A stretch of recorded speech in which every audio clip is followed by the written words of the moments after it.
Continue. Oke, nah, sudah di-recording, kita mulai betulan ya. Bismillahirrahmanirrahim. Assalamualaikum warahmatullahi wabarakatuh. Selamat malam teman-teman. Salam sejahtera untuk kita semua. Terima kasih yang sudah menyempatkan hadir di malam hari ini. Semoga senantiasa diberikan kesehatan, kelapangan hati, ketenangan pikiran, ketebalan dompet, saldo e-banking, saldo Shopee Pay, GoPay yang tidak habis-habis. Amin. Sehingga bisa milih barang di marketplace itu enggak sambil merem itu enggak apa-apa. Amin. Saya juga suka kok merem terus enggak kepikiran saldonya berapa. Saking banyaknya. Seneng ya. Nah, malam hari ini senang sekali. Alhamdulillah kita masih diberikan kesempatan dan kesehatan di episode keempat Edu Talks, ngobrolin sharing terkait dengan pendidikan, khususnya teman-teman yang berprofesi sebagai pendidik, guru, mentor, trainer juga boleh sebenarnya. Tapi saya sungkan kadang-kadang kalau ada trainer yang gabung, merasa menggarami lautan karena sudah asin ya. Meskipun darinya saya juga pengen belajar mas. Aduh, kalau ada senior kan gimana gitu ya. Tapi oke, karena jadinya sharing, saya nggak ngajarin. Saya sekedar sharing apa yang saya temukan, saya pelajari, saya baca, dan kayaknya menarik untuk saya bagikan. Oke, kira-kira begitu ya. Nah, pada malam hari ini, episode keempat ini, saya pengen ngajak teman-teman untuk diskusi tentang pembelajaran bermakna. Mungkin teman-teman sudah sering banget dengar, saking seringnya, entah dengarnya pas kuliah, S1, kuliah S2, atau yang lagi S3, atau sekelebatan nggak sengaja, baca artikel di media sosial mungkin potongan tautannya, terus tiba-tiba ingat, kalau saya juga sama, tiba-tiba kok kecantol pembelajaran bermakna karena di pekan kemarin, di hari yang sama, saya dan teman-teman yang bikin webinar kurikulum merdeka, bahas asesmen sama pembelajaran berdiferensiasi. Ini masih ada kaitannya. Karena kemarin sesinya nggak cukup menjelaskan semua ya, jadi memang sengaja dibikin ini, istilahnya snacking, ngemil.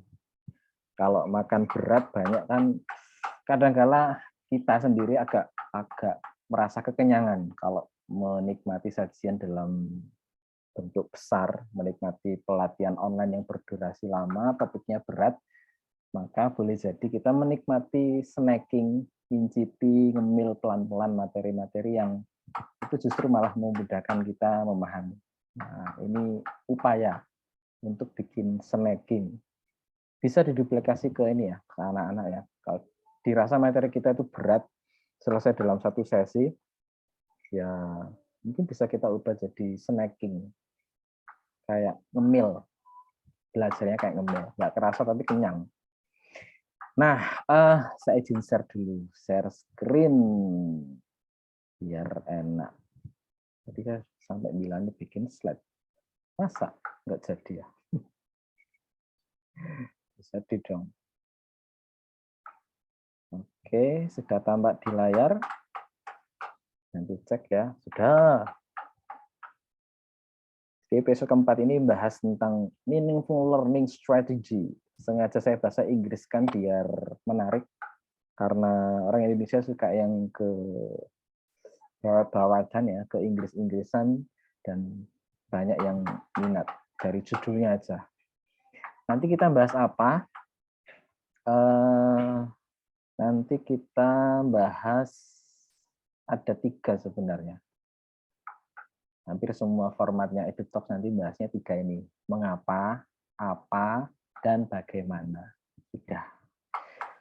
Nah, karena waktu kita tidak banyak, mungkin how sama what-nya tidak terlalu banyak juga. Karena harapan saya sendiri adalah pertemuan pada malam hari ini teman-teman menjadi langkah awal jika ingin mendalami tentang meaningful learning seperti apa, ya beli bukunya, baca jurnalnya, explore lebih banyak setelah ini. Jadi tugas saya adalah memastikan teman-teman semakin kepo dengan pembelajaran bermakna. Kalau yang sudah tahu sedikit bisa jadi lebih banyak, yang sudah tahu banyak lebih cepat segera praktek biar tahu hasil atau dampaknya seperti apa di kelas. Oke, kira-kira dan kura-kura begitu. Nah, saya mulai dari yang pertama dulu nih. Sekarang teman-teman saya tantang yang hadir di sini. Dalam waktu 10 detik, silakan hafalkan 3 deret angka ini, 3 kelompok angka. Saya hitung ya, 3, 2, 1, mulai.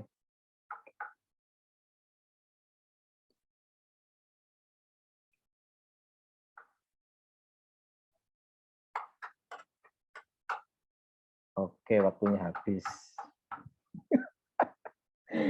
Pertanyaan ini adalah, ada yang ingat angkanya? Kalau yang ini silakan ditulis di kolom chat, diketikin.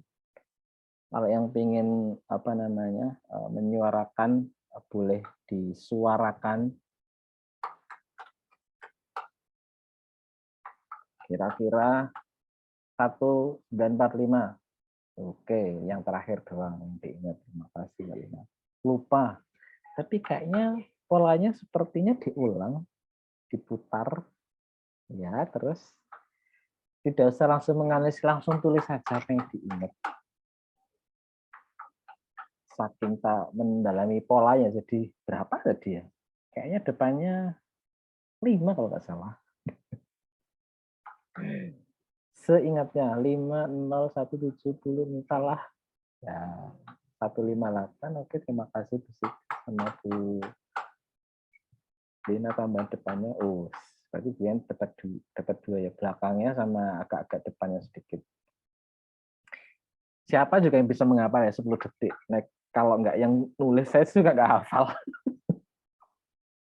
Karena sengaja memang bukan untuk dihafal dan pasti jawabannya sama. Tidak ada yang bisa menghafal dalam waktu 10 detik kecuali yang angka yang ketiga. Tahu nggak kenapa? Saya pamerkan lagi ya. Agak lebih lama wis. Coba perhatikan yang ketiga. Angka yang ketiga. 17.081.945. Kayaknya familiar. Ya nggak? Iya apa ya? Apa familiarnya? Ya. Tak kasih clue. Kalau dikasih pembatas gini, familiar? Yes.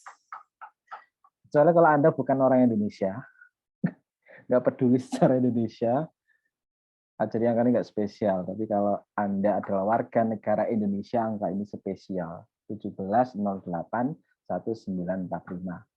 Nggak sampai 10 detik kan untuk ngapalin? 1 detik mungkin. Apa artinya? Kalau ini, terus maaf sampai keduduk lagi. Kalau deret angka ini jika kita tanyakan ke anak-anak kita, kira-kira mereka lebih mudah ingat yang mana?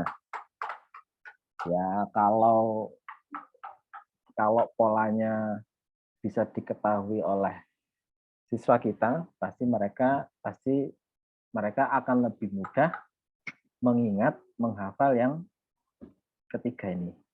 Ya kan? Mas, terus yang pertama, kedua gimana? Memang nggak ada polanya, ngawur. Wajar akan lebih sulit untuk diingat atau dihafal. Betul kan? Nah, itulah muaranya, kesimpulannya jadi dari pembelajaran bermakna. Ya, sudah selesai gitu saja. Jadi pembelajaran bermakna itu bisa teman-teman ambil dari simulasi kita sederhana ini. Kita mengarahkan anak-anak untuk menghafalkan, mengolah informasi itu. Jika informasi baru dalam bentuk angka ini tidak memiliki pola yang mereka kenal, maka bisa dikatakan mereka sekedar menghafal dan pembelajaran kita tidak bermakna. Tapi kalau informasi baru yang kita sajikan itu ada kaitannya dengan pola yang pernah ia kenali, yang pernah siswa pahami, dan itu relate banget, bahasa kekinian ya, relate banget, maka bisa dikatakan pembelajaran kita itu bermakna. Sehingga ingatan yang dia coba untuk recall, memanggil ingatan kembali itu akan jauh lebih mudah. Dan usaha untuk memahami informasi baru itu akan jauh lebih mudah pula. Maka jangan heran kalau saat siswa kita mendapatkan informasi baru, pengetahuan baru, atau keterampilan yang ingin kita latihkan ke mereka, kemudian gagal mereka pahami, gagal mereka kuasai, boleh jadi pembelajaran yang sudah kita lakukan itu masih belum bermakna bagi mereka. Gitu ya, contoh sederhananya begitu. Nah, terus kalau ditanya gimana sekarang? Ditanya piye, Mas? Ditanya begini. Kenapa sih penting? Kenapa perlu pembelajaran bermakna? Saya biasanya sering menantang konsep atau menantang sesuatu yang menurut saya itu ini perlu nggak sih dipelajari? Ini perlu nggak sih dipraktekkan? Jangan-jangan nggak perlu, jangan-jangan nggak penting. Nah, pemantiknya pertanyaan ini, apa dampaknya jika pembelajaran kita tidak bermakna? Menurut teman-teman yang hadir di sini, kira-kira dampaknya apa sih kalau pembelajaran kita tidak bermakna? Seperti tadi ya, simulasi angka kita tadi. Silakan, boleh dinyalakan mic-nya atau langsung dituliskan di kolom chat. Mas, malam-malam aku disuruh ngetik via Ben, biar tidak hanya menyimak, tapi teman-teman juga melatih motorik jempol-jempolnya. Kira-kira menurut teman-teman apa dampaknya kalau pembelajaran kita tidak bermakna? Suya-suya, tak tulis sih. Mohon izin suaranya feedback gimana? Oh iya memang ada tadi, ada iklan. Tak catatkan di sini ya. Terima kasih Mbak Wiwi sudah ngasih komentar. Tak catat.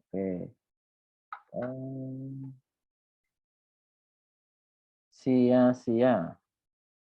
Kayak lagu ya. Sia-sia. Bosen. Diremehkan. Gimana ini Mas diremehkan ya? Gak penting gitu ya. Dianggap pembelajaran kita nggak penting. Apa kitanya yang nggak penting? Dua-duanya Mas. Ya gurunya, ya pelajarannya nggak penting, diremehin. Oke, ada lagi. Kalau nggak bermakna, bisa dikaitkan dengan target belajar atau tujuan pembelajaran, boleh. Boleh juga dikaitkan dengan perilaku juga boleh. Kira-kira kalau pembelajaran nggak bermakna, apa hubungannya dengan aspek pemahaman, pengetahuan, keterampilan, atau perubahan perilaku? Ada nggak kaitannya? Kalau ada, apa? Dampaknya tidak bermakna. Contohnya gimana? Tadi loh disuruh ngapalin, tapi kita nggak tahu, sekedar suruh ngapalin aja. Saya sambil minum ya. Ini santai. Boleh sambil minum teh. Ada lagi? Atau sudah habis idenya?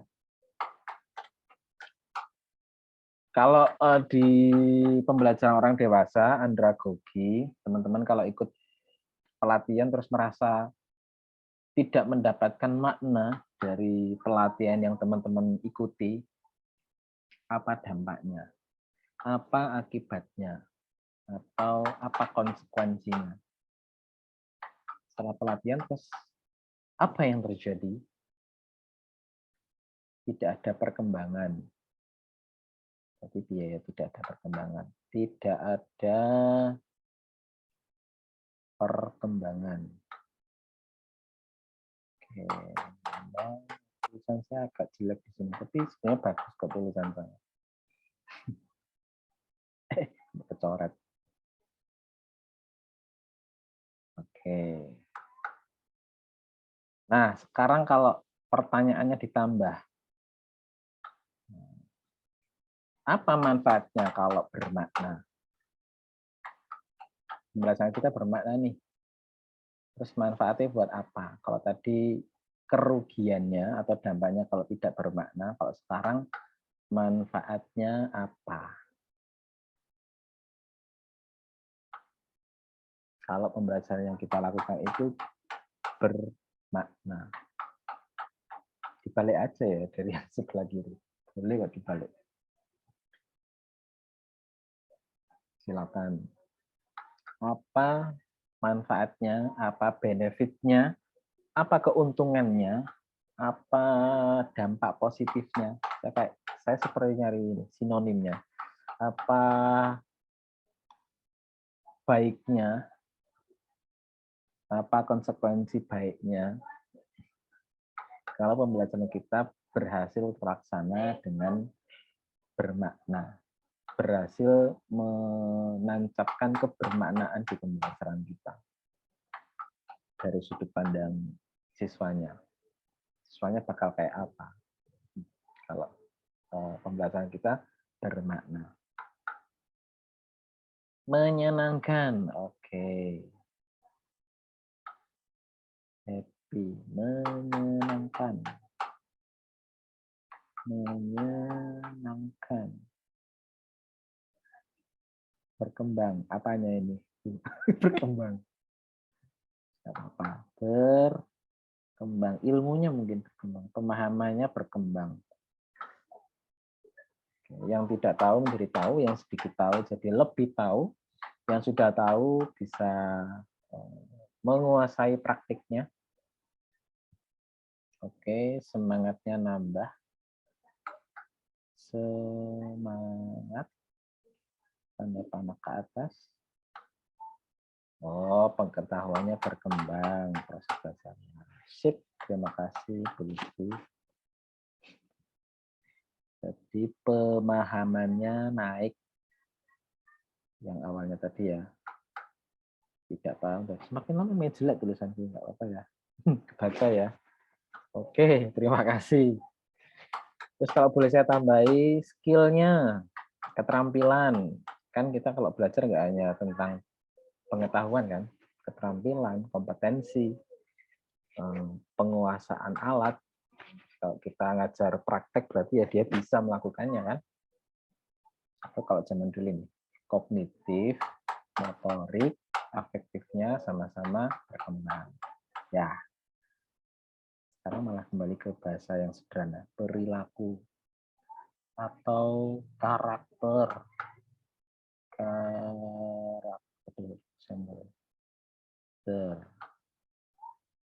Oke, saya save dulu screenshot-nya. Oke, clear ya teman-teman ya, mulai kebayang ya. Kita belum bicara mendefinisikan, saya ingin bicara teman-teman merasakan sendiri. Oh iya, tambahan dari Bu Lina. Aspek perkembangan anak.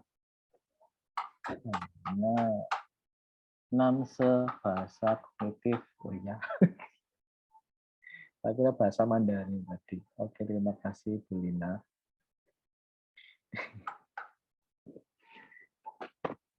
Jadi, nah kesimpulannya nih.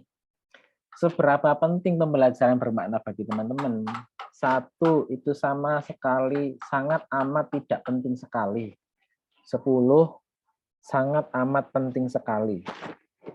Kira-kira dari skala 1 sampai 10, teman-teman menganggap di benaknya, di pikirannya, itu seberapa penting.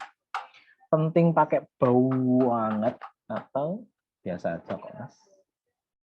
Gak penting-penting amat. 10, terima kasih Bu Lina. Yang lainnya silakan. Sepenting apa sih? Boleh nggak saya jawab satu ya? Boleh lah.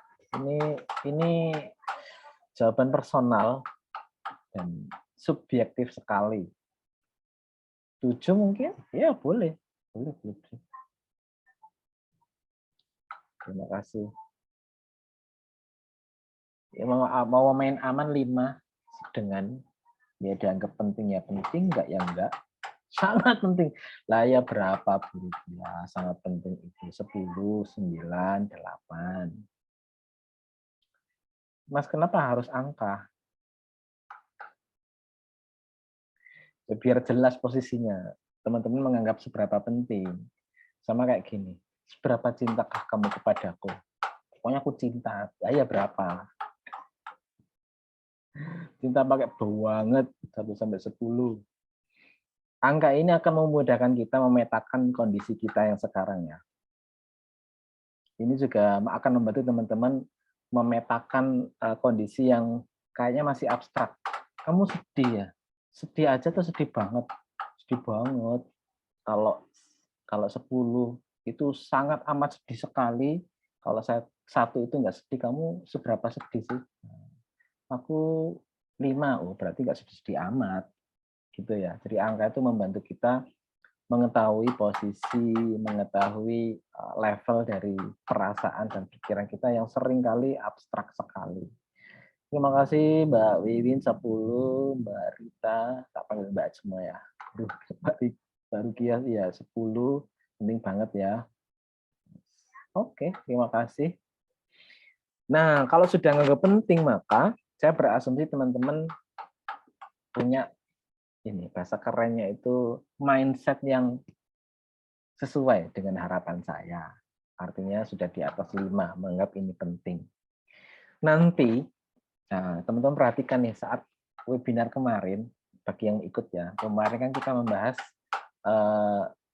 sebagai seorang guru, kita perlu memastikan kondisi awal peserta didik kita. Pemahamannya, perasaannya, lingkungannya, keluarganya, dan lain-lain. Bahasa kerennya kita mengakses, kita memberikan asesmen diagnostik, asesmen awal pembelajaran. Sehingga dari situ kita bisa tahu mana komunikasi yang tepat, bahasan apa yang cocok buat peserta didik kita. Kan beda-beda tuh ya di masing-masing sekolah, bahkan di masing-masing kelas. Bahkan di masing-masing peserta didik punya preferensi, punya latar belakang, kondisi kejiwaan, kondisi pikiran, gaya belajar, multiple intelligence, dan lain-lain. Nah, dengan kita mengetahui itu, nanti kita tahu mana yang perlu kita sentuh supaya pembelajaran yang kita langsungkan itu memberi makna di mereka. Oke, nah sekarang baru kita masuk di topik bagian kedua, yakni what sama how. Nah, sebenarnya teman-teman kalau explore di jurnal ataupun buku referensi, teman-teman akan menemukan nama pencetusnya, namanya Mr. David Ausubel. Pertama kali mencetuskan teori ini di tahun 1963, sudah sangat lama, saya belum lahir. Jadi ide, konsep tentang pembelajaran bermakna, meaningful learning ini sudah dalam tanda kutip lama banget, tapi masih sangat relevan kan? Karena pada dasarnya pengembangan teorinya si Om David, kan Om lagi, Pak David ini dikembangkan jadi berbagai macam metode, pendekatan, model pembelajaran, atau strategi. Apa strategi modelnya? Oh, nanti akan kita turunkan. Tapi saya ingin mengajak teman-teman kembali ke core of the core. Intinya inti. Supaya tahu nanti sebenarnya muara dari pembelajaran bermakna itu apa. Simple banget. Jadi Om David ini bilang, pembelajaran bermakna itu, meaningful learning is an exploration and an explanation of how a learner learns primarily by relating information to previous known information and concept. Artinya, jadi pembelajaran bermakna itu merupakan eksplorasi dan penjelasan tentang bagaimana seorang pelajar itu belajar, terutama dengan menghubungkan informasi baru dengan informasi atau konsep yang diketahui sebelumnya. Kata kuncinya sudah saya tebeli di sini, kalau teman-teman perhatikan ya. Saya kasih warna merah biar ketahuan ya. Jadi menghubungkan atau lingkaran informasi baru sama informasi sebelumnya atau konsep sebelumnya. Sudah, itu aja. Jadi sederhananya, kalau Bapak Ibu, teman-teman, para hadirin, para pendidik yang terbiasa menghubungkan konsep baru dengan konsep yang sudah diketahui siswa kita sebelumnya, ini sudah berusaha untuk memberi makna di pembelajarannya. Kalau enggak, Mas, ya berarti belum bermakna. Kalau melihat definisi dari yang diajukan oleh Om David ini, karena beliau pencetus awalnya ya, sekarang sudah mengalami macam-macam. Dari sini clear? Sekali lagi, David Ausubel ini memberikan konsep sederhana mengenai pembelajaran bermakna. Jadi, seseorang belajar itu akan mampu dimaknai, akan mendapatkan makna dari apa yang dipelajari jika informasi, pengetahuan, keterampilan, perilaku baru yang sedang ia pelajari itu berhubungan dengan pengetahuan, informasi, keterampilan, ataupun perilaku yang sudah ada sebelumnya. Jadi dia menghubungkan antara yang baru sama yang sudah dia ketahui. Nyambung. Contoh paling sederhana. Masak. Saya bisa bikin sambal dengan bumbu dasar bawang putih, bawang merah, terasi, lombok, tomat. Dah. Saat saya diajari untuk masak tumis yang bumbunya hampir mirip, tumis kangkung, ini ala saya ya, bawang putih, sedikit terasi jadi balacan, terus kasih bawang merah, terus ditumis, kalau mau agak wangi dikasih daun salam, kalau enggak ya enggak apa-apa, kasih sayurannya ditumis. Terus saya merasa kok mirip sama sambal ya. Terus nanti ada masakan lagi lodeh, ada masakan capcay, nasi goreng yang ternyata punya dasar bumbu yang sama, ada bawang putih sama bawang merahnya. Nah, saat saya mempelajari menu-menu baru itu, saya berusaha menghubungkan dengan apa yang sudah saya ketahui. Sehingga saat saya berusaha mengingat, menghafalkan, mengimplementasikan resep baru, saya mengaca dari resep yang sudah saya kuasai. Akibatnya apa? Menguasai resep baru ini akan jauh lebih mudah dibandingkan dengan saya tidak memiliki pengetahuan awal mengenai bumbu-bumbu bawang putih, bawang merah, dan teman-temannya. Begitu ya. Kalau dibawa ke konteksnya kita ngajar, maka sebelum kita memberikan pengetahuan baru, informasi baru, kita perlu memastikan anak-anak kita, siswa-siswi kita, itu sudah punya bekal apa di pengetahuannya, sudah punya bekal apa di keterampilan, sudah punya bekal apa di perilaku sebelumnya, yang bisa kita hubungkan dengan konsep kita yang akan kita berikan kepada mereka. Sesederhana itu. Ya, sudah mulai kebayang ya. Maka seringkali kalau saya lagi supervisi atau observasi pembelajaran, seringkali ngasih ini reminder. Kalau di lesson plan-nya, di RPP-nya tertulis di persepsi menghubungkan materi ajar sekarang dengan materi sebelumnya. Tertulis di RPP, tapi sayangnya tidak tereksekusi di prosesnya. Kenapa? Ya nggak tahu ya, lupa atau mungkin merasa harus segera menuntaskan materi yang ada. Jadi kita lupa mengaitkan materi ajar kita dengan materi yang sebelumnya. Bahkan kalau di tematik, saat pergeseran topik pembelajaran atau mapel yang dilebur di tema, tentu kan kita perlu menghubungkan. Nah, tadi anak-anak kita sudah belajar tentang bagaimana bikin pantun. Nah, sekarang masih ada hubungannya nih, tapi kita ngajak mereka belajar tentang sains atau IPA. Gitu ya. Mas, nanti kalau nggak nyambung gimana? Ya disambung-sambungin. Paling mentok begini. Kalau saya ya tipsnya ya, kalau sama sekali nggak ada hubungannya, belas sama sekali, setidaknya kita merecall kembali apa yang baru saja mereka pelajari atau yang telah mereka pelajari. Kalau saya triknya gini, kalau saya jam pertama, jam setelah istirahat. Anak tadi sebelum istirahat belajar sama siapa? Ini di SD ya. Sama Bu Lina. Oke, sama Bu Lina belajar apa tadi ya? Belajar ini loh, Pak, belajar cara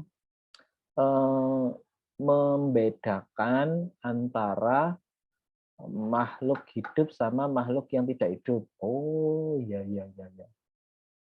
Saya saat itu mau ngajar tentang apa ya, sampai lupa.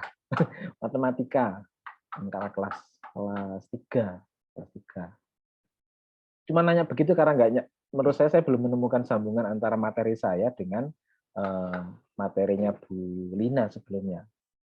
Saya juga belum mengaitkan materi saya saat itu dengan materi minggu lalu kalau saya ngajar di kelas yang sama. Tapi kalau masih nyambung, saya sambungin biasanya. Ya, kira-kira begitu. Teknisnya macam-macam, tekniknya macam-macam, tapi saya malam ini bertugas untuk menghidupkan kembali ya pemahaman kita, paradigma kita tentang pembelajaran yang bermakna. Oke, sampai sini ada yang mau ditanyakan? Tadi kok ada yang bau-bau tanya tadi? Bentar. Tadi yang tanya itu Bu Lutfi, bagaimana membuat selalu bermakna? Nah, ini kita diskusikan ini. Karena saya kan tadi bilang kan, teman-teman pasti akan memiliki lebih banyak pengalaman di kelas, karena yang masih aktif di kelas, kalau saya kan sudah nggak aktif lagi. Jadi stok studi kasus saya nggak banyak, tidak sebanyak teman-teman. Oke, dari sini clear, ada yang mau didiskusikan silakan. Mas kok simpel banget ya? Iya, nggak usah sulit-sulit. Ngapain sulit-sulit? Sesuatu yang sederhana tidak perlu dibuat sulit. Sesuatu yang sulit harus disederhanakan. Saya sengaja memilih ini ya, kosakata istilah yang mudah dicerna karena saya sudah nggak mau bergaya-gaya dengan istilah yang ilmiah atau istilah yang wow banget tapi justru malah bikin nggak paham. Sendiri juga nggak paham kalau kebanyakan istilah-istilah asing. Kalau bisa saya konversi ke bahasa yang lebih mudah, why not? Kenapa enggak? Gitu ya. Clear? Ada yang mau ditanyakan? Selain pertanyaannya boleh kita dia. Terus gimana bikin bermakna? Ya ini kita diskusikan. Gimana bikin selalu bermakna? Apakah harus selalu bermakna? Boleh nggak bermakna? Sesekali aja. Jadi seolah-olah gini. Mungkin ya, kalau saya menganggap pembelajaran nggak bermakna itu begini. Setelah diajarin, anak-anak kita sudah belajar tentang ciri-ciri makhluk hidup. Sampai ketemu besok ya, sampai ketemu minggu depan ya. Terus anak-anak istirahat, ditanyain. Anak tadi belajar sama siapa? Sama Pak Ridho. Belajar apa? Apa ya? Pokoknya bahas makhluk hidup gitu loh. Enggak ingat, padahal baru aja. Kalau saya dengar itu sendiri, itu rasanya, berarti anak-anak sama sekali ingat aja enggak. Karena merasa apa yang kita sajikan di kelas itu tidak bermakna. Sebaliknya, kalau pembelajaran itu berhasil menjadi pembelajaran yang bermakna, sampai berpuluh-puluh tahun kemudian, mungkin sampai siswa ini dewasa, menginjak bangku kuliah, bahkan sudah berkeluarga, materi yang kita pernah ajarkan ke mereka masih sangat diingat dengan baik. Saking bermaknanya. Keren banget itu. Ya kan? Terus gimana? Nanti step by step-nya akan kita beritahu. Rahasia, bukan rahasia sih, konsep dasar dari pembelajaran bermakna. Tapi tadi ya, konsep dasarnya adalah menghubungkan materi yang baru dengan materi yang sudah diketahui oleh siswa. Enggak hanya materi, pengetahuan, keterampilan, ataupun perilaku. Modalnya apa anak-anak? Menginginkan doang? Iya, menginginkan aja. Tapi nanti akan kita eksplor lebih dalam lagi. Clear ya? Aman? Atau ada pertanyaan? Silakan. Kurang 5 menit. Loh, mas kok 5 menit? Enggak, maksudnya sebelum sesi ganti. Clear? Jelas ya? Oke, tak anggap clear. Kalau clear, saya bergerak ke berikutnya. Jadi, framework sederhananya, ini saya rangkum dari beberapa jurnal. Karena saya nyari bukunya nggak dapat.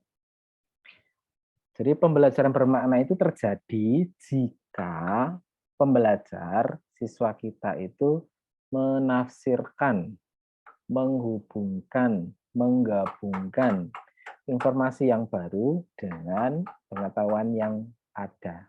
Untuk apa? Untuk memecahkan masalah baru. Tak ulangi, biar teman-teman kebayang ya. Jadi konsepnya sangat sederhana sekali. Saya pakai warna pink biar kelihatan.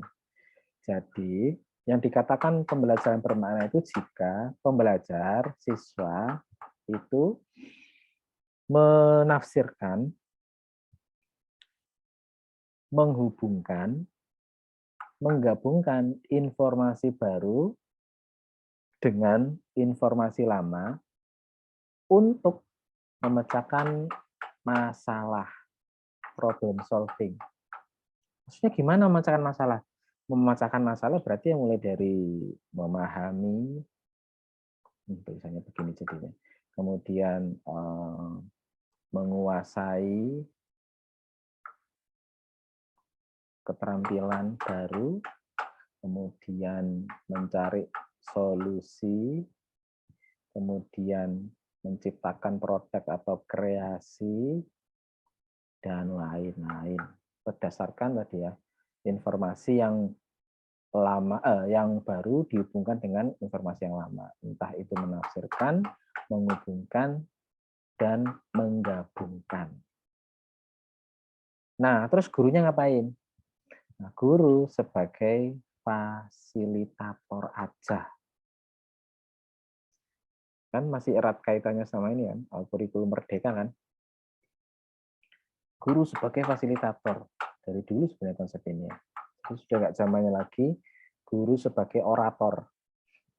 Ya sesekali boleh guru sebagai orator, tapi sering kalilah jadi fasilitator atau guru motivator. Iya, masih jadi motivator yang memotivasi. Nah, sementara kita menjadi fasilitator, memfasilitasi siswa, ini berarti kita mendampingi,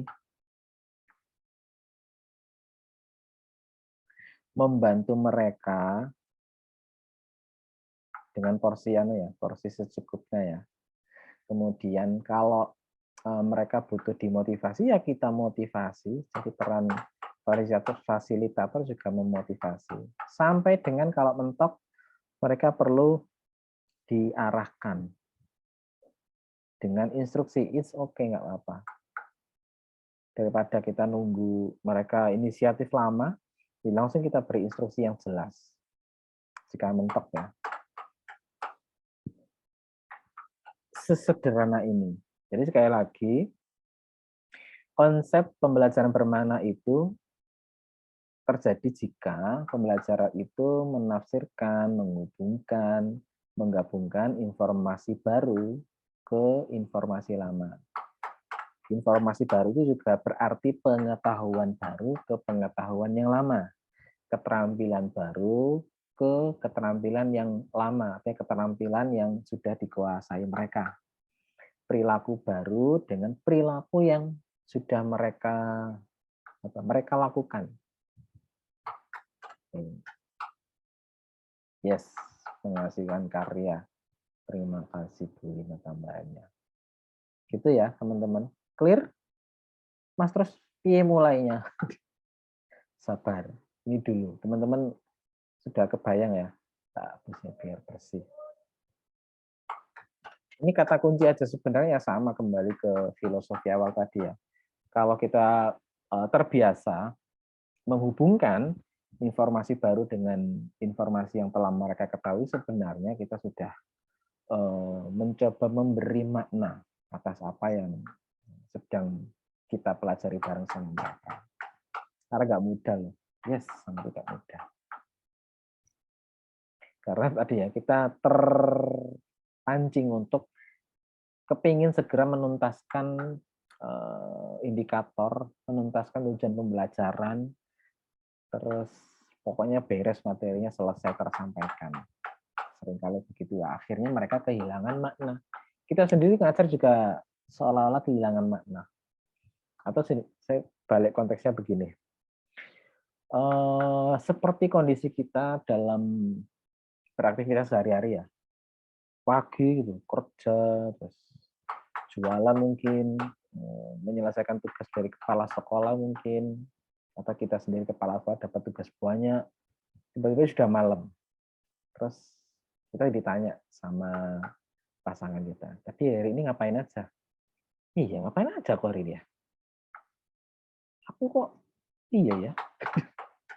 Pernah begitu? Nah, bisa jadi kita kehilangan makna dalam aktivitas kita. Meskipun kita lakukan seperti rutinitas harian, tapi kok kalau ditanya, iya ngapain aja kok tadi? Kok udah jam segini aja ya? Barangkali kita kehilangan makna dari apa yang sedang kita lakukan. Oke. Ini boleh tanya nggak ini? Kadang-kadang jangankan bermakna, kelas saja nggak bisa kondusif. Wah ini dijawab di manajemen kelas kemarin, Mbak. Gimana bikin kelasnya kondusif? Harusnya termanajemen dong. Ya. Apakah jadi prasyarat? Kalau saya iya. Maka kemarin pas kelas manajemen, classroom manajemen saya sampaikan, metode apapun, semenarik metode apapun yang kita rancang, semenarik media apapun yang kita buat, kita kreasikan, kalau kelas kita tidak termanage dengan baik, maka itu akan sia-sia. Sebaliknya, kalau kelas kita termanage dengan baik, kelas kita kondusif, pakai metode sesederhana tanya jawab, itu jadi lebih bermakna. Ya enggak? Ya dong. Maka biasanya PR, saya ngasih PR ke kepala sekolah atau manajemen gini, Mas, guru-guru perlu dikasih pelatihan apa ya? Atau guru-guru perlu menguasai keterampilan apa ya? Kalau saya esensinya manajemen kelas dulu. Ini kalau udah beres, baru nambah koleksi metode, nambah koleksi model pembelajaran, nambah koleksi teknik taktis pembelajaran seperti apa di kelas. Karena kalau kita bekali metodenya udah banyak, tapi kalau kelasnya tidak termanage itu pusingnya setengah mati. Dan saya pernah merasakannya. RPP-nya dalam tanda petik perfect lah katakanlah. Sintaksnya sesuai formula yang diajarkan. Medianya super duper menarik, full animasi. Tapi kelasnya nggak bisa kondusif, wah itu batal. Batal sebatal-batalnya, ya enggak. Tapi kan nanti anak tertarik, ya bisa jadi iya, bisa jadi enggak. Kalau dulu sempat saya coba enggak berhasil. Tapi kalau kelasnya termanage dengan baik, hanya main tebak-tebakan, hanya main apa ya? Kayak itu loh. Kalau teman-teman nonton Tonight Show yang ada papan yang ada apa namanya? Gambarnya terus yang depannya itu ngasih kalimat kunci, terus yang megang papan disuruh menebak kata apa kayak, itu sudah seneng banget. Padahal sesederhana itu, ya. Jadi buat teman-teman yang punya pertanyaan seperti Bu Lina, gimana ya eh, bermakna lah, wong kondusif aja nggak sulit, ya kondusif dulu baru bermakna. Oke, itu PR-nya. Pertama, beresin dulu manajemen kelasnya, baru nambah apa namanya senjata untuk model-model pembelajaran. Yes, Pak Ustadz.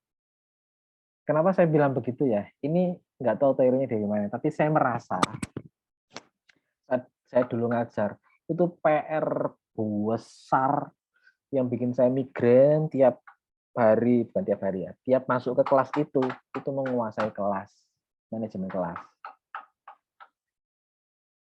Dan lesson plan dulu, kalau di sekolah saya nyebutnya lesson plan, bukan RPP. Lesson plan saya itu sudah hasil otak-atik sana sini, hasil lihat tayangan YouTube terus saya tiru, gagal karena kelasnya nggak termanajemen. Saya gagal menguasai mereka, saya gagal mempengaruhi mereka, saya gagal bikin mereka excited, saya gagal bikin mereka patuh terhadap aturan. Saya gagal membuat mereka berperilaku yang seharusnya, sehingga nggak jalan strategi yang keren, strategi yang menurut saya sudah outstanding. Waduh, Pak Ustadz kemarin sudah dibahas. Nanti khusus untuk Metro bolehlah kita bikin jadwal ya.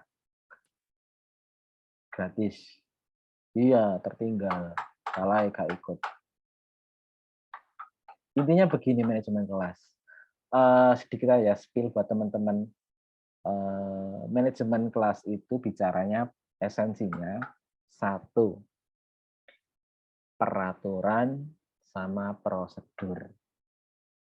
Peraturan atau orang yang kesepakatan kelas, prosedurnya ada, konsekuensinya jelas.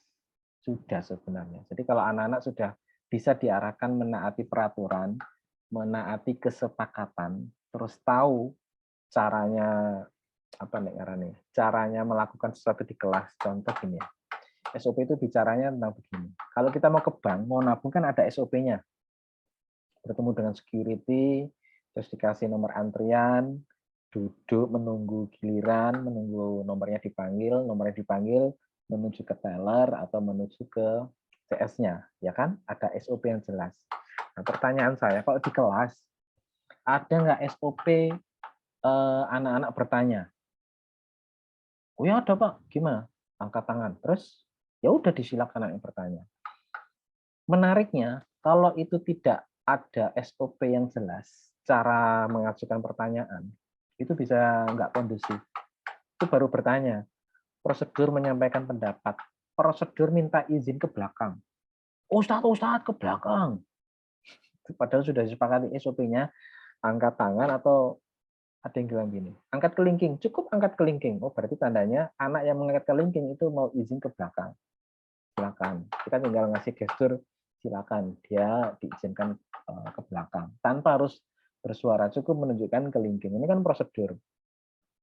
Bayangin kalau nggak ada prosedur, anak, Ustadz ke belakang. Ustadz aku mau tanya nih. Ustadz aku mau.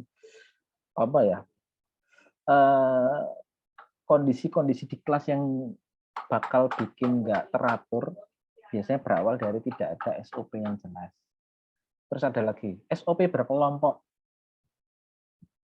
Sama kayak pelatihan kan. Kayak pelatihan mungkin teman-teman Sasari kan pernah tahu. Kalau dalam rangka saya mengisi pelatihan, oke Bapak Ibu sebelum kita lanjut, kita bikin kelompok dulu. Saya menjelaskan prosedur bikin kelompok. Oke, silakan berhitung 1 sampai 5. 1, 2, 3, 4, 5, 1. Nah, kalau yang menyebut angka 1 silakan geser di depan. Terus sudah beres, prosedur selanjutnya adalah silakan pilih ketua kelompok. Terus langkah selanjutnya, ketua kelompok memimpin diskusi untuk membuat yel-yel buat nama kelompok. Nah, kalau diperhatikan itu sebenarnya SOP. SOP pembentukan kelompok. Kelompoknya sudah jadi, gimana SOP-nya berdiskusi? Kalau orang dewasa kan enak, tinggal dikasih panduannya. Kalau anak-anak sangat perlu dilatih kalau bicara SOP. Makanya ada training toilet training, ada SOP masuk kamar mandi, SOP di masjid, SOP apalagi masuk kelas, SOP mengumpulkan tugas. Mas, berarti banyak SOP? Yes, banyak, tapi nggak banyak-banyak banget. Kenapa? Karena nanti kalau SOP sudah jalan dan sudah jadi budaya, maka kan nggak perlu ditulis lagi SOP-nya, karena sudah otomatis. Ya. Jadi SOP ini membantu mereka membentuk kebiasaan, membentuk perilaku baru yang mungkin saat itu belum terbentuk. Dengan terbentuknya perilaku enak. Jadi kalau anak-anak sudah terbentuk perilakunya, karena sudah jelas SOP-nya, oke, anak-anak sekarang kita caranya bikin kelompok, kita diskusikan topik ini. Oke, masih ingat caranya berkelompok? Lupa, Ustaz. Oke. Ustaz ingatkan ya. Jadi bentuk kelompok itu yang pertama ini. Oh iya. Oh, Ustaz yang bagi aja. Ya udah, kita yang bagi. Lalu setelah jadi kelompoknya ngapain? Ya kita diskusi. Oke. Tapi siapa ketua kelompok? Oh iya, bikin ketua kelompok dulu. Kira-kira begitu ya. Nanti lanjutannya panjang. Ya, itu bayangan kalau anak-anak terbiasa berkelompok, kemudian terbiasa mengambil peran sebagai pemimpin, memimpin diskusi, memimpin kelompoknya bermusyawarah, memimpin kelompoknya mengambil keputusan. Wah, terbukti ya, anak-anak yang dilatih begitu di kelas, itu nantinya saat dia naik di jenjang SMP, SMA, kuliah, dia terasah jiwa kepemimpinannya. Sehingga terbiasa saat berkumpul itu bukan hal sia-sia yang dilakukan, tapi bagaimana dia memastikan kelompoknya atau dia sendiri berkontribusi di kelompoknya. Karena tadi ya terbiasa atau terlatih menjadi pemimpin, menjadi orang yang mengarahkan, mempengaruhi kelompoknya di kelas atau di kelompoknya. Oke, detailnya nanti kita bahas ya, Ustadz Syarif. Oke, ada pertanyaan lagi nggak tadi ya? Apakah intinya aturan SOP ya? Intinya begitu, tapi selebihnya ada banyak. Setidaknya itu dulu. Ya, nanti kalau udah beres, nyambung ke komunitas kelas, nyambung ke menegakkan peraturan, nyambung ke keterampilan gimana ya perilaku guru kalau ada anak yang melanggar peraturan. Nah, itu kan ada pendekatan tersendiri.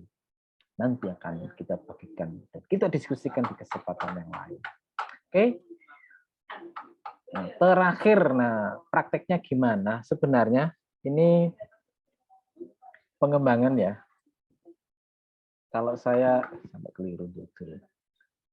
Jadi teman-teman kalau mau mempraktikkan pembelajaran bermakna itu setidaknya strategi pembelajaran yang dipilih itu strategi pembelajaran yang active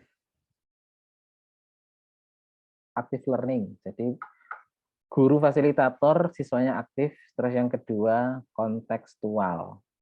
Kontekstual itu artinya pembelajaran kita selalu kita kaitkan dengan kehidupan sehari anak-anak.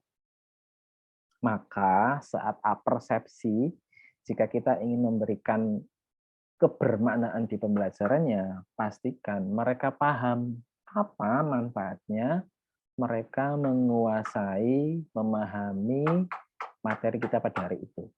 Apa manfaatnya buat mereka di kehidupan sehari-hari. Terlebih lagi kalau kita hubungkan dengan pengalaman di pemahaman mereka di masa sebelumnya. Pas kita bicara pengetahuan, kita bicara keterampilan, kita juga bicara tentang perilaku atau afektif. Oke. Ini dulu. Jadi apersepsinya beres. kita mengaitkan dengan pembelajaran sebelumnya, kita mengaitkan dengan praktik kehidupan sehari-hari. Terus di kegiatan intinya, pilih strategi yang mengaktifkan mereka. Bisa pakai jigsaw, pakai kartu, bermain peran, brainstorming, pakai induktif, deduktif, debat, diskusi kecil, poster, terus pakai ini, terus bisa juga pakai mind map, banyak. Yang pasti memastikan mereka ini aktif. Bukan kitanya aktif ya, karena dari aktif itu nanti mereka bisa diarahkan ke ini discovery, menemukan pengetahuan, menemukan pemahaman, dan menguasai keterampilan itu sendiri. Maka tidak heran pengembangan dari mindful learning ini diarahkan ke discovery learning, terus diarahkan ke ini konstruktivis. Dan ini mau bahas ini besok minggu depan nggak ya? Salah ketik. Konstruktivis.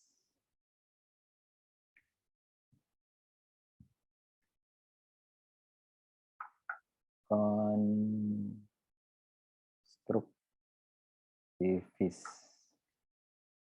Jadi kalau teman-teman sekali lagi ingin mengimplementasikan pembelajaran bermakna di kelasnya, pelajari ini discovery learning sama konstruktivisme, sama active learning, sama CTL. Banyak ya Mas ya, nanti biar banyak senjatanya.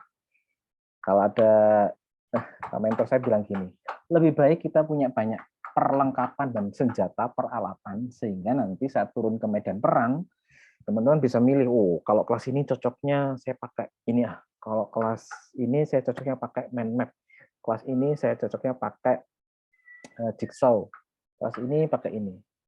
Karena perlengkapannya lengkap, senjatanya banyak, kita bisa cepat. Bayangin kalau kita nggak punya perlengkapan, pakai apa ya? Ya udah pakai tanya jawab aja. Ya udah pakai kelompok-kelompokan aja wis. Karena tadi senjatanya kurang banyak. Perbanyak senjata di strategi sama model ya. Apa aja Mas? Wah, banyak sekali. Saking banyaknya nggak cukup kalau kita diskusikan sekarang. Tapi pastikan tadi ya, pembelajaran bermakna berawal dari pembelajaran informasi pengetahuan baru yang dihubungkan dengan pengetahuan atau pemahaman yang sudah dipahami oleh siswa kita. Oke, ada pertanyaan sebelum saya sampai ke segmen ketiga? Silakan. Mas boleh nggak tanya selain topik ini? Boleh. Diskusi bebas kok. Mas nanti boleh minta slide-nya? Boleh. Yes, gimana Ustaz Syarif kalau mau bertanya? Boleh. Bang Rido, Yes. Terkadang agak susah membedakan antara metode pendekatan itu ya, metode sama pendekatan pembelajaran model. Itu ya, model itu. Model pendekatan. Apakah ketiga itu berbeda ataukah sama seperti itu? Mohon dibantu untuk menjelaskan. Sebentar. Ini bertanya atau menguji nih? Nah, coba kita dosen ini. Yang benar. Saya itu. Oke, sebelum saya jawab, teman-teman barangkali ada yang mau menyampaikan pendapatnya terkait dengan pendekatan, model, sama strategi. Bedanya di mana? Apa sih yang membedakan? Saya tak nyari slide-nya. Kalau metode sama strategi sama ya? Belum saya jawab, tanya dulu teman-teman yang lain, Kak Bos. Enggak, tadi yang saya tanyakan itu antara metode pendekatan sama model. Beda. Bukan strategi, apalagi ada strategi lah. Nambah lagi jenengan kan? Apalagi pendekatan, tak tambahi. Pendekatan, strategi, model, metode, teknik. Oh. Nah.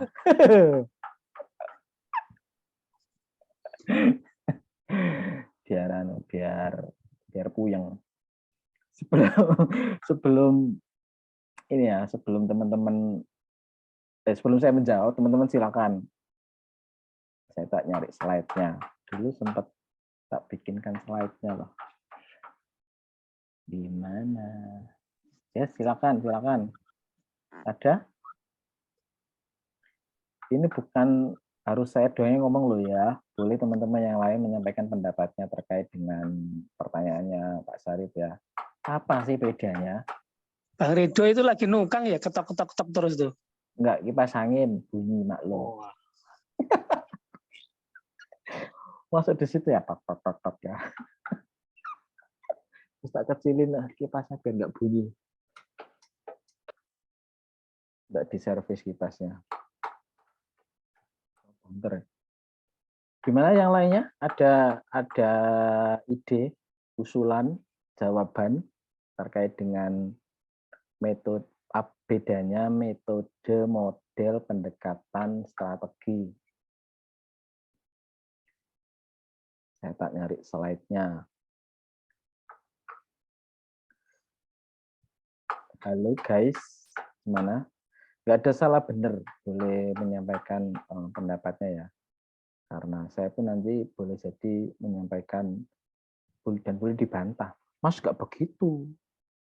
Karena saya kata dosen saya itu nggak begitu kok.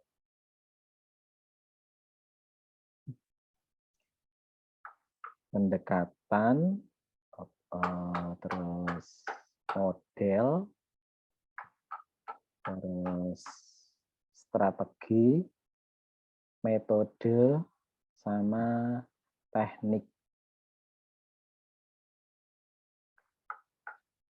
Ada yang mau sharing? Silakan. Dari Bu Rukiah, strategi itu ancang-ancangan.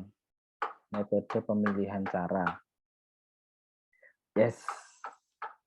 Setuju. Bentar, ini ternyata saya nemu gambarnya doang. Tak save-nya dulu ya.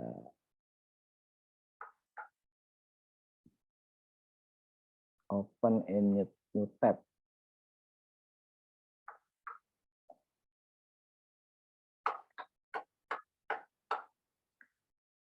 Nah, izin saya share screen ya.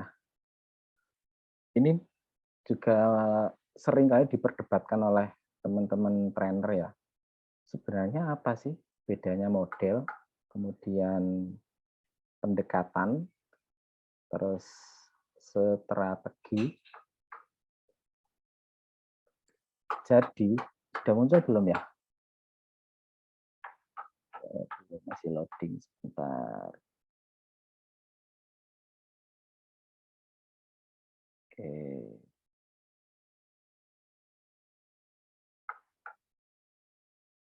Share screen. Mudahnya begini kalau saya bikin diagramnya ya buat Pak Sarif dan teman-teman. Dan ini for your information ada beberapa mazhab. Boleh jadi teman-teman menemukan mazhab yang berbeda. Terus mana yang benar? Sama aja benarnya. Yang nggak benar yang nggak pakai model, nggak pakai strategi, nggak pakai pendekatan, pokoknya ngajar. Nggak gitu juga. Jadi dengan mazhab ini model itu himpunan semestanya. Jadi yang paling luas. Contohnya apa, Pak? Model pembelajaran kooperatif. Artinya nanti pembelajaran yang kita lakukan, pembelajaran yang berbasis model kerjasama. Ya, pokoknya kalau ada kok kerjasama antar siswa, kolaborasi antar siswa, berarti model pembelajarannya kooperatif. Contohnya begitu ya.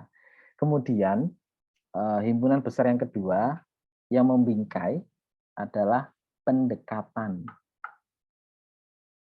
Apa pendekatannya? Nah, ini macam-macam. Ada yang bilang pendekatan itu cuma dua. Pendekatannya berpusat pada siswa atau berpusat pada guru. Terus dari pendekatan kita turunkan menjadi strategi pembelajaran. Apa strateginya? Contoh nih, kalau kooperatif saya pilih strateginya active learning. Strateginya PJBL. Strateginya Jigsaw. Jadi yang tadi list tadi itu ada yang menganggap atau saya sendiri berpendapat itu adalah jenis strategi-strategi pembelajaran. Ciri-cirinya kalau yang namanya strategi itu punya urutan langkah-langkahnya. Sama kayak STEM, terus ada yang pandur, ada yang apa lagi? GMK, ada yang lagi KGC, macam-macam. Intinya masing-masing strategi ini punya langkah-langkah yang wajib kita ikuti. Jadi kayak rukun wudhu, nggak boleh apa namanya, nggak urut, harus urut. Scientific, terus apa lagi ya, macam-macam. Nah, dari strategi itu ada metodenya. Metodenya apa?